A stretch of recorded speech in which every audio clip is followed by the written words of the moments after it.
Welcome back to Namboothiripad's easy physics YouTube channel. കഴിഞ്ഞ വീഡിയോയിൽ നമ്മൾ 2019 മാർച്ച് SSLC ക്വസ്റ്റ്യൻ പേപ്പറിലെ ചില ചോദ്യങ്ങൾ പഠിച്ചു. ബാക്കിയുള്ള ചോദ്യങ്ങൾ ഈ വീഡിയോയിൽ നമുക്ക് ചർച്ച ചെയ്യാം. നാലാമത്തെ ചോദ്യം, CNG and LNG are natural gases. What are the main component of these gases? CNGയും LNGയും പ്രകൃതിവാതകങ്ങളാണ്.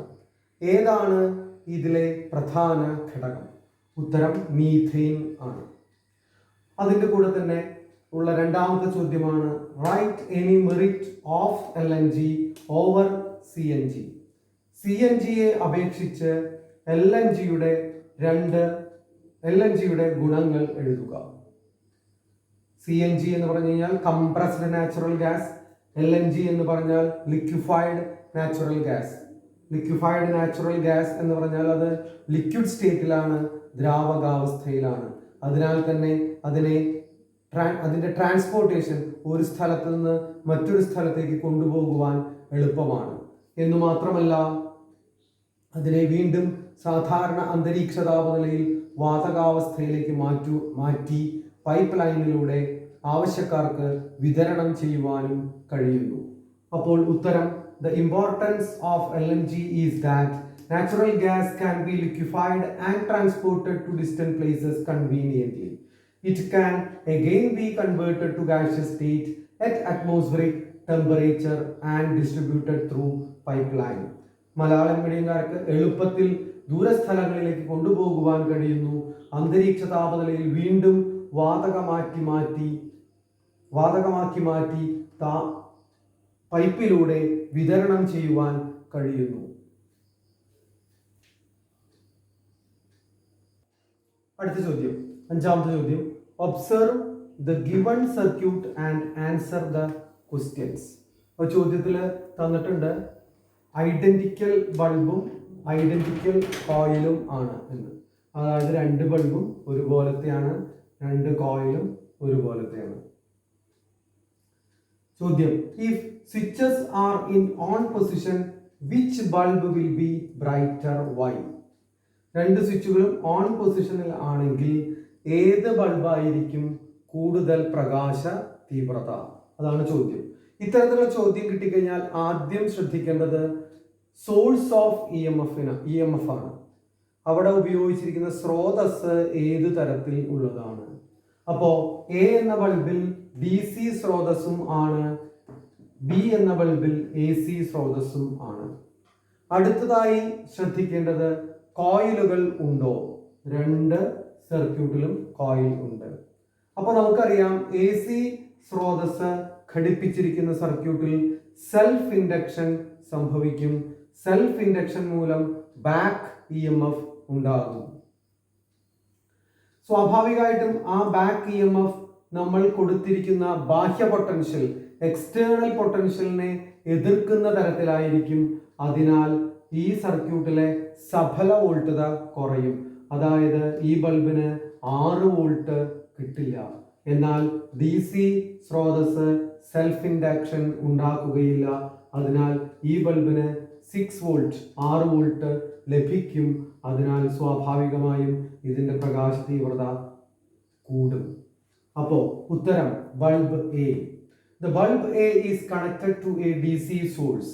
The bulb B is connected to an AC source, and due to self-induction, back EMF is produced in the second circuit, and the effective voltage decreases.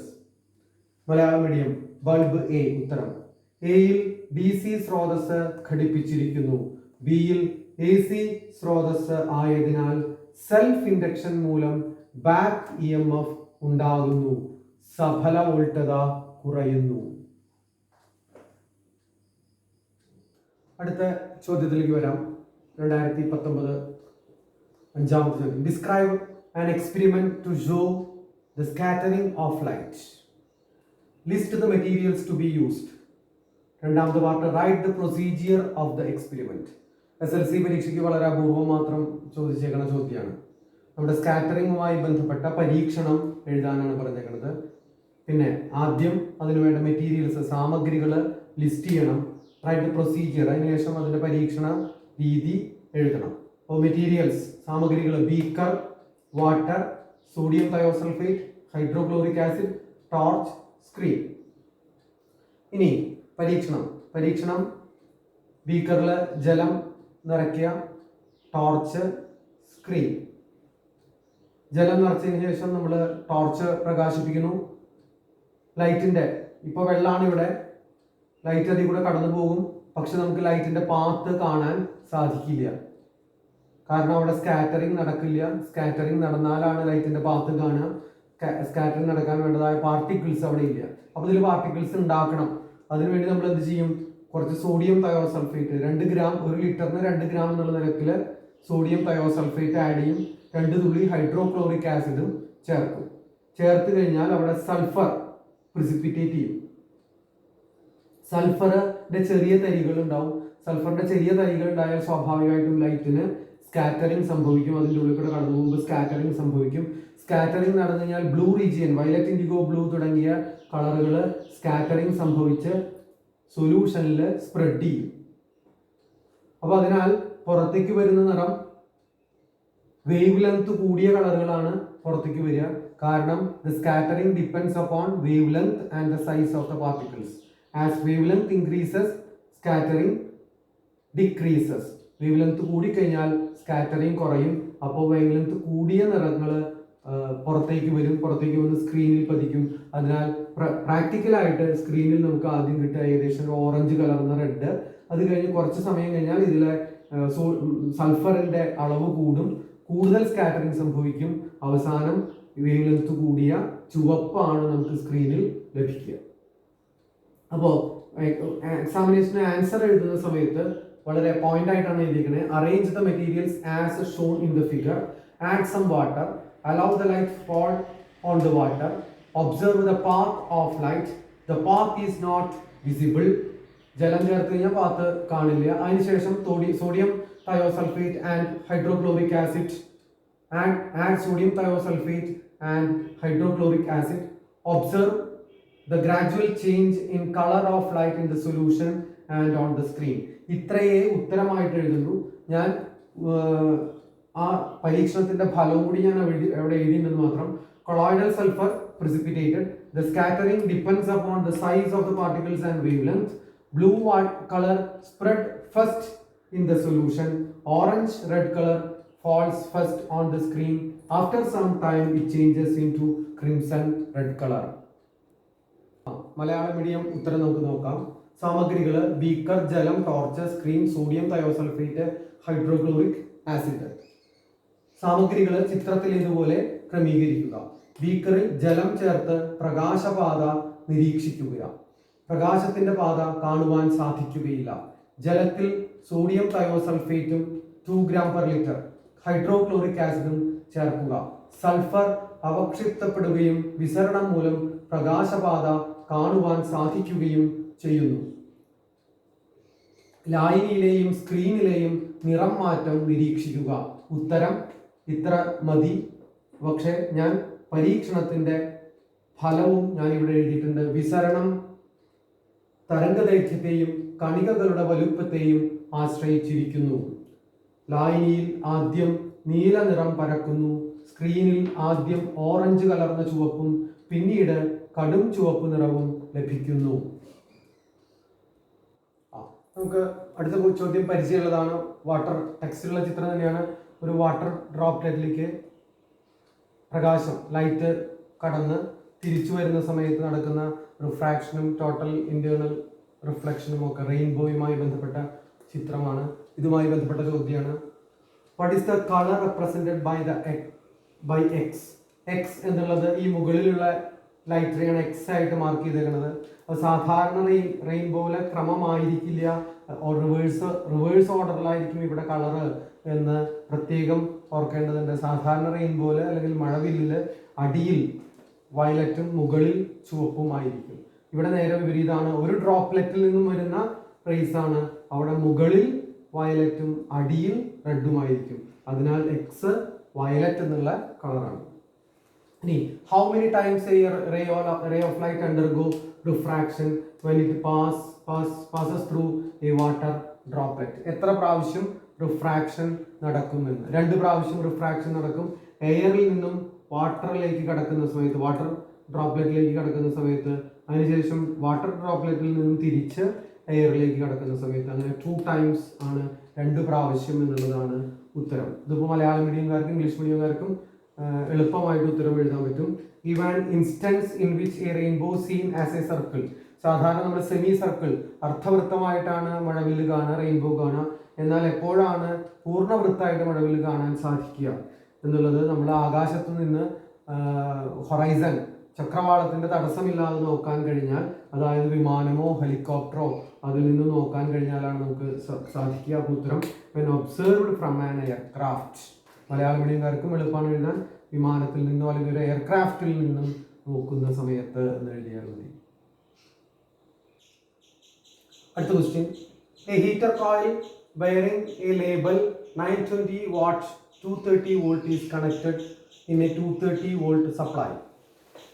ഒരു heater coil അതിൻ്റെ മുകളിൽ mark ചെയ്തിട്ടുണ്ട് 920 what 920 what and 230 volt എന്നതിൻ്റെ മുകളിൽ mark ചെയ്തിട്ടുണ്ട്. അത് 230 volt സപ്ലൈയുമായിട്ട് connect ചെയ്തിട്ടുണ്ട്. ഇനി find out the current through the heater. അതാണ് ആദ്യത്തെ question. Find out the current, വൈദ്യുത പ്രവാഹ തീവ്രത കണ്ടെത്തുക. അപ്പോൾ എപ്പോഴും ഫിസിക്സിൽ പ്രോബ്ലം കിട്ടിക്കഴിഞ്ഞാൽ നമ്മൾ ശീലിക്കേണ്ടത് എന്തെല്ലാം വാല്യൂസ് നമുക്ക് തന്നിരിക്കുന്നു അത് കൃത്യമായിട്ട് എഴുതുക. Power P is equal to 920 watt. അടുത്തത് voltage V is equal to 230 volt. അതിനുശേഷം തന്നിരിക്കുന്ന വാല്യൂസ് കണ്ടെത്തി എഴുതി കഴിഞ്ഞാൽ അതിനുശേഷം എപ്പോഴും നമ്മൾ ശീലിക്കേണ്ടത് ഇതിൻ്റെ യൂണിറ്റ് ശരിയാണോ. ഇവിടെ യൂണിറ്റ് ഒന്നും പ്രശ്നമില്ല, പവറിൻ്റെ യൂണിറ്റ് വാട്ടാണ്, 230 വോൾട്ട് ആണ്, യൂണിറ്റ് പ്രശ്നമൊന്നുമില്ല. ഇനി എന്താണ് നമുക്ക് കണ്ടെത്തേണ്ടത് നമുക്ക് I കറന്റ് ആണ്. സ്വാഭാവികമായിട്ടും കറന്റും തന്നിരിക്കുന്ന വാല്യൂസും തമ്മിൽ ഒരു റിലേഷൻ ഉണ്ടാവും. ആ റിലേഷൻ നമുക്കറിയാം P is equal to V into I. ഇതിൽ നിന്നും I is equal to P divided by V. That means 920 divided by 230 4 ampere. ഉത്തരം 4 ആംപിയർ. ഇംഗ്ലീഷ് മീഡിയംകാർക്കും മലയാളം മീഡിയങ്ങൾക്കും ഒരുപോലെ എഴുതാം. അടുത്ത ചോദ്യത്തിൽ calculate the quantity of heat generated in 5 minutes. ഒരു 5 മിനിറ്റിൽ ഉൽപ്പാദിപ്പിക്കപ്പെട്ട താപോർജ്ജത്തിന്റെ അളവ് എത്ര? അപ്പോൾ നമുക്കറിയാം T is equal to 5 minute, 5 minute ആണ്. ഉടനടി യൂണിറ്റ് പെസകാണ്, സെക്കൻഡിൽ ആക്കണം. Into 60 is equal to 300 second. ഇനി H is equal to, H ആണ് കാണേണ്ടത്, പല രീതിയിൽ കാണാം. H is equal to P into T ഉണ്ട്, H is equal to VIT ഉണ്ട്, പല രീതിയുണ്ട്. ഞാനിവിടെ VIT ആണ് ഉപയോഗിച്ചതിന് മാത്രം. H is equal to V into I into T is equal to 230 into 4 into 300 is equal to 2,76,000 joule. Unit എഴുതാൻ മറക്കരുത്, ഓരോ പ്രോബ്ലം കഴിയുമ്പോഴും യൂണിറ്റ് വിട്ടുപോകരുത്.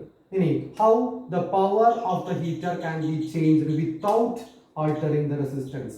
പ്രതിരോധത്തിൽ റെസിസ്റ്റൻസിൽ വ്യത്യാസം വരുത്താതെ എങ്ങനെ ഹീറ്ററിന്റെ പവർ മാറ്റാം?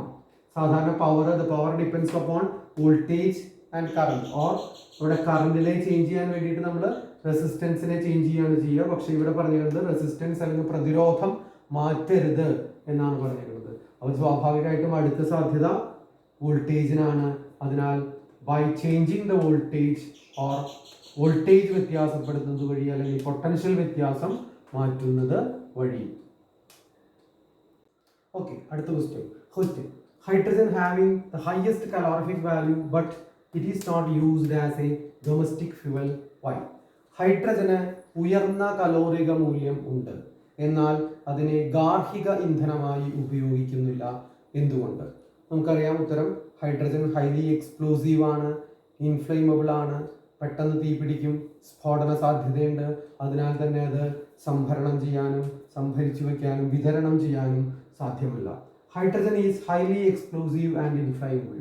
It is difficult to store and transport.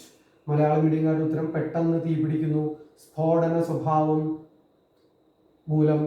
സ്വഭാവമുണ്ട്, അതിനാൽ സംഭരിക്കുന്നതിനും വിതരണം ചെയ്യുന്നതിനും ബുദ്ധിമുട്ടാണ്. സെക്കൻഡ് പാർട്ടാണ് ചോദ്യത്തിന്റെ. Give an instance where hydrogen is used as a fuel. Hydrogen ഒരു ഇന്ധനമായി ഉപയോഗിക്കുന്ന സന്ദർഭം എഴുതുക.